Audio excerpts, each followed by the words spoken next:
어제 국회에서는 제주항공 참사 관련 부처들의 현안 보고가 있었습니다. 허술한 조류 관리며 위험한 방위각 시설 등 참사를 예견할 수 있었던 정황들이 추가로 드러났는데요. 정부는 전국의 공항 안전 시설을 대대적으로 손보기로 했습니다. 주현정 기자입니다. 무안국제공항의 조류 퇴치 관리는 허술했습니다.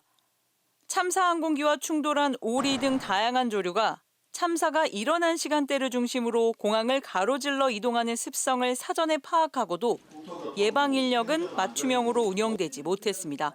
77.7%가 밤 9시부터 아침 9시 사이에 발생했어요. 근데 주간에는 2명 인력, 야간에는 1명만 배치를 하고 있는 거죠. 이게 오히려 차라리 거꾸로 돼 있어야 되는 게 정상 아니겠습니까? 기체 폭발을 야기한 콘크리트 눈덕형 방위각 시설에 대한 사고 위험성 역시 오래전부터 지적되어 왔습니다. 기지대 재질에 대해서도 지금 이 보고서에 적시가 되어 있습니다. 프렌치 밀리터리가 반드시 포함이 돼야 된다고 되어 있어요. 2차례 넘게 콘크리트 눈덕에 대한 개량 필요성이 제시가 되어 있어요. 정부는 전국 모든 공항에 조류 탐지와 퇴치를 위한 첨단 시스템을 도입하고 충돌 시 사고 위험성이 높은 콘크리트 시설물은 지상에서 모두 없애기로 했습니다.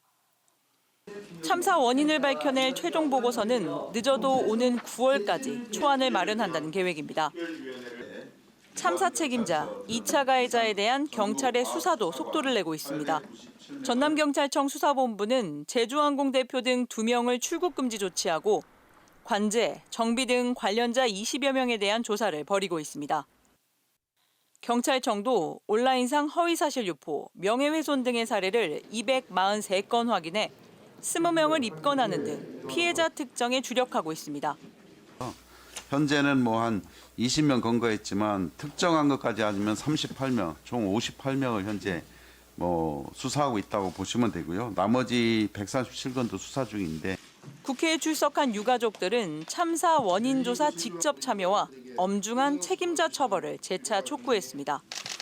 조사 과정에서 피해자들의 입장을 대변할 수 있는 조사위원회의 구성, 조사 참여, 일정 단계 조사 결과 공유는 반드시 필요합니다. 이 참사의 원인 제공자들로 하여금 응분의 책임을 지도록 해주시길 간곡히 부탁드립니다.